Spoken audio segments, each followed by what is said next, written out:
Kita ke Sarawak. Antara perkembangan dari Bumi Kenyalang sekitar sambutan Hari Wesak di negeri itu. Paparannya langsung bersama Buma Wen di Kuching. Buma, silakan. Baik Sahi, terima kasih. Pertubuhan Buddha di Sarawak digalakkan untuk memainkan peranan bersama untuk menyemai semangat perpaduan dalam masyarakat. Timbalan Premier Sarawak, Dato' Amar Douglas Sugambas berkata, menghormati antara satu sama lain walaupun berlainan bangsa, agama dan ini perlu diteruskan untuk mewujudkan sebuah negara masyarakat yang penyayang termasuk mencintai negara. Dato' Amar Douglas memberitahu tema sambutan Hari Wesak tahun ini iaitu kemajuan bersatu ke arah kemakmuran negara dan rakyat berdaya tahan diamalkan oleh Kerajaan Sarawak yang prihatin semasa mula-mula menubuhkan unit bagi agama-agama lain atau UNIFO di bawah Jabatan Premier untuk menguruskan keperluan agama lain di Sarawak. Ini kerana tahun ini juga menandakan tahun penting bagi Sarawak yang meraihkan ulang tahun kemerdekaan Sarawak ke-60 pada 22 Julai. Justru sambutan Hari Wesak ini, beliau menyeru kepada semua penganut agama Buddha Sarawak untuk bersama mengukuhkan usaha, mengekalkan keamanan dan keharmonian supaya boleh bergerak bersama dalam mencapai Sarawak yang aman dan makmur menjelang 2030.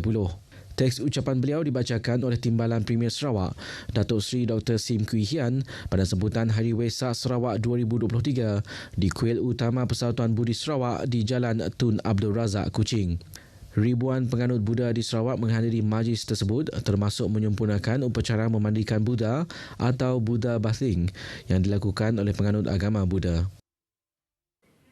Saudara, Sarawak dipilih menjadi tuan rumah untuk Konsortium Akademik Asia Pasifik untuk Kesihatan Awam APEX ke-54 yang bakal berlangsung pada 31 Oktober hingga 1 November depan di Pusat Konvensyen Borneo, Kuching. Bercakap pada sidang media APEX di Kuching, Timbalan Premier yang juga Menteri Kesihatan Awam, Perumahan dan Kerajaan Tempatan Sarawak, Datuk Seri Dr. Sim Kui Hian memberitahu pemilihan Kuching buat julung kalinya menunjukkan keyakinan pihak luar terhadap keupayaan Jawatankuasa Pengurusan Bencana Negeri Sarawak menghadapi situasi pandemik COVID-19 pada 2020 yang lepas sehingga sekarang. Sarawak, has been recognized for its focus on community and public health, and that's why that this conference is so important for us. And it reflected on our average lifespan of 76.6 years, which is the third highest in Malaysia, behind only KL and Selangor. Konsortium itu bertemakan merentas norma baru memperkukuh kesihatan awam melalui pendidikan, penyelidikan dan kerjasama dihoskan oleh Universiti Malaysia Sarawak bertujuan untuk menyediakan platform yang kukuh untuk pembangunan dasar dan strategi, pelaksanaan program pendidikan, penyelidikan dan latihan dan demonstrasi intervensi yang berkesan dalam bidang komuniti dan kesihatan awam. Kira-kira 800 penyertaan dijangka hadir pada APEC dengan menampilkan penceramah dari negara Indonesia, Taiwan, Singapura, Australia, Jepun dan Sri Lanka. Isu ketiadaan bekalan pasport biru atau pasport terhad di Limbang akan diatasi. Demikian reaksi Timbalan Menteri Pengangkutan Dato' Hasbi Habibullah berikutan aduan orang awam berhubung ketiadaan pasport terhad tersebut sehingga menyukarkan penduduk Limbang dan Lawas memperbaharui pasport lama yang telah tamat tempoh. Ini saya rasa kalau ke shortage untuk pasport biru ni bukan pertama kali memang sebab oleh pergerakan rakyat kita yang banyak keluar masuk, terutamanya di kawasan utara ini yang melimpasi. Sebab pasport biru itu adalah pasport terhad untuk melintasi negara Brunei Darussalam. Jadi maklum kita di utara ini, Miri, Sabah, Lawas, Limbang ini memang kata yang melintasi ini ribuan. Jadi pasport pun cepat habis, muka surat cepat habis. Jadi tak heranlah kalau sini pun mungkin. Jadi insya-Allah saya akan berhubungan dengan pihak Kementerian dalam negeri dan khususnya Jabatan Immigration. Dia menyatakan demikian kepada media pada Majlis Ramah Mesra Hari Raya Aidilfitri, anjuran Badan Kebajikan Ketua Masyarakat dan Ketua Kaum Islam Daerah Limbang di Dewan Kampung Bunga Raya Limbang. Pasport biru atau pasport terhad dikeluarkan kepada warga negara Malaysia yang menetap di Sarawak, Sabah dan wilayah Persekutuan Labuan dan terhad untuk perjalanan ke Brunei Darussalam sahaja. Bayaran RM50 dikenakan bagi setiap pasport terhad sah dalam tempoh 5 tahun daripada tarikh dikeluarkan. Kedudukan daerah Limbang yang cukup unik terletak di tengah dan bersempadan dengan negara jiran Brunei Darussalam menyebabkan penduduk perlu menggunakan pasport terhad atau pasport antarabangsa untuk keluar ke Miri atau Lawas sekiranya menggunakan jalan darat. Dalam perkembangan berkaitan, Datuk Hasbi yang juga Ahli Parlimen Limbang memberitahu jumlah kenderaan keluar masuk di daerah Limbang dianggarkan sekitar 400 buah kenderaan setiap hari sejak Ramadan lalu sehingga Aidilfitri. Menurutnya, angka itu membuktikan jumlah pelawat masuk ke Limbang khususnya dari negara jiran Brunei Darussalam terus bertambah. Katanya ini membawa perkembangan positif khusus dari sudut ekonomi dan pelancongan.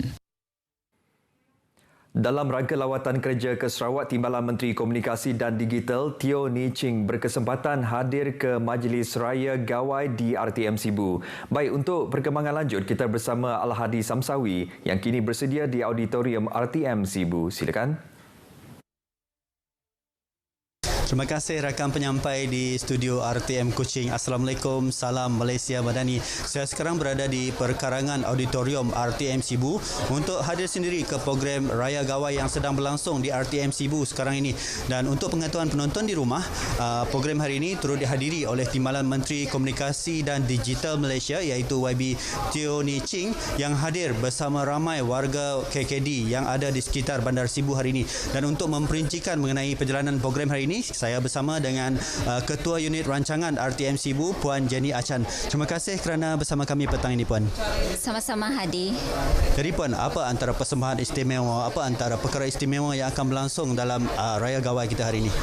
Okey, program Raya Gawai Sibu FM pada kali ini cukup istimewa kerana kita akan menampilkan artis-artis tempatan yang terkenal seperti Muhammad Firdaus, salah seorang daripada pemenang Bintang Piramli Peringkat Kebangsaan Negeri Sarawak pada tahun 2022 dan juga artis lain seperti Sazia Selia yang pernah menyertai Bintang Kecil, artis Iban yang cukup terbilang seperti Duna, Lucy M dan juga Dara Helena. Jadi selain warga RTM sendiri, agensi mana yang turut dijemput untuk bersama-sama kita meraihkan perayaan Raya Gawai hari ini? Okey, agensi lain yang turut hadir pada hari ini seperti daripada NCMC, Jabatan Penerangan, Finas, Pejabat Residen, Pejabat Daerah dan tidak ketinggalan pengamal-pengamal media di sekitar zon tengah negeri Sarawak. Jadi lazimnya di perayaan sambutan Raya Gawai, apa antara menu istimewa yang akan dihidangkan kepada Timbalan Menteri kita dan kepada warga-warga KKD dan pengamal media di Sibu hari ini? Okey, Hadi, untuk kali ini saya sebut serba sedikit daripada kuih-kuih yang kita hidangkan seperti kek lapis, kuih penganan penyaram, penganan jala, kuih sepit. Itu adalah antara kuih-kuih tradisional yang kita hidangkan kepada tetamu jemputan kita dalam program Raya Gawai Sibu FM. Terima kasih atas perkongsian Puan petang ini. Jadi sekian sahaja lintas langsung dari kami di warga RTM Sibu di perkarangan RTM Sibu ini. Kita kembali bersama rakan penyampai di studio RTM Kuching. Silakan. Terima kasih Al-Hadi atas laporan anda. Baik, kita ke berita seterusnya. Kementerian Pelancongan, Industri Kreatif dan Seni Persembahan bersedia untuk membantu dan menyokong penganjuran pertandingan Sapik Junior Anjuran Radio Televisyen Malaysia RTM Sarawak sekiranya ia diadakan pada tahun-tahun akan datang. Menterinya Datuk Seri Abdul Karim Rahman Hamzah berkata ini kerana pertandingan tersebut diyakini mampu menarik minat lebih ramai golongan muda terhadap seni muzik tersebut. Malah Datuk Seri Abdul Karim memberitahu ia juga berupaya mencukil bakat baru sebagai pelapis pemain sapik di Sarawak serta mempromosi seni muzik itu ke peringkat yang lebih tinggi. Memang satu daripada usaha kita adalah untuk mempromosi, meningkatkan lagi apa-apa berkenaan dengan komuniti ataupun suku kaum di Sarawak, baiknya dari segi makanan, baiknya dari segi permainan muzik, budaya dan sebagainya. Jadi apabila RTM mencadang kepada kita, memang kita sambut terus kerana kita tahu bahawa sekiranya dibuat menjadi pertandingan yang akan dapat membesarkan lagi minat terhadap sapit. Beliau turut melahirkan rasa gembira kerana pertandingan itu telah menerima sambutan menggalakkan dari seluruh Sarawak. Seramai 12 finalis akan berentap pada pertandingan tersebut dengan acara kemuncak dijadualkan berlangsung pada 13 Mei ini. Datuk Seri Abdul Karim berkata demikian pada Cerita Pagi Sarawak yang disiarkan menerusi Selamat Pagi Malaysia di TV1 pagi tadi. Saranan Kementerian Pendidikan Malaysia yang membenarkan penggunaan baju sukan semasa sesi persekolahan mendapat pelbagai reaksi daripada masyarakat di Kuching. Bukan sekadar pemakaian dilonggarkan, malah kerajaan juga diminta menambah jumlah kipas angin bagi memberi keselesaan kepada murid. Perlu banyak lagi kipas untuk sumbangan ke sekolah. Baru-baru ini even my own anak punya sekolah, dia guru minta bantuan daripada ibu bapa membelikan kipas-kipas untuk anak-anak dekat sekolah.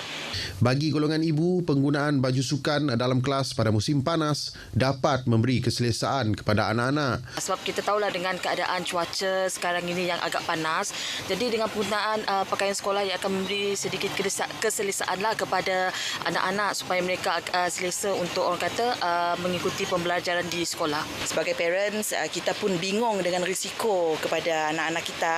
So, pakai baju sekolah tu mungkin rasa macam mungkin selesa sebab cuaca tu terlalu panas gila. Jadi kami rasakan memang setujulah dengan cadangan daripada KPM. 2 hari lepas, KPM mengeluarkan arahan mengenai kelonggaran bagi guru dan murid sekolah untuk menggunakan baju sukan semasa sesi pembelajaran. Arahan dibuat ekoran cuaca semasa selain bagi menjamin kesihatan dan keselamatan serta mengelak sebarang komplikasi kepada kesihatan. Persatuan Ketua Kaum Masyarakat Cina Sibu akan menganjurkan acara larian bersempena tahun ke-60 Sarawak Merdeka. Larian Rakyat Sehat Sarawakku Makmur 2023 itu akan dibagikan kepada 2 kategori, iaitu kategori 3 km dan kategori 5 km yang akan diadakan pada 18 Jun di Sibu. Pengerusi Persatuan Ketua Kaum Masyarakat Cina Sibu, Temenggung Datuk Vincent Lau Lee Ming berkata, penganjuran program larian tersebut adalah hasil kerjasama daripada beberapa organisasi seperti United Chinese Association, Underground Runners Sibu dan Sibu Swan Cycling Club yang bertujuan untuk memberi kesedaran kepada masyarakat akan kepentingan menjaga kesihatan. Jelasnya acara larian itu dijangkakan disertai 2,000 orang peserta di sekitar Sibu dan dilancarkan oleh Premier Sarawak, Datuk Patinggi Tan Sri Abang Johari Tun Openg. We are very thankful for we have got sponsor. We have main sponsor. We have about 5 or 6 main sponsor. We have gold sponsor. We have silver sponsor. We have the bronze sponsor. Gold silver, of course, is giving a donation of 10,000. Silver giving a donation of 5,000. Then bronze is 3,000. Beliau berkata demikian dalam sidang media di Sibu. Dedahnya lagi, setiap peserta akan diberikan baju dan pingat rekaan khas 60 tahun Sarawak Merdeka. Semua penamat larian juga akan layak menerima cabutan bertuah yang menawarkan hadiah utama sebuah basikal yang bernilai lebih RM2,000. Baik saudara, perkongsian itu tadi mengakhiri berita dari Sarawak. Salam Malaysia Madani. Kita kembali bersama Zahid di Angkasa Puri. Zahid, silakan. Baik Buma, terima kasih.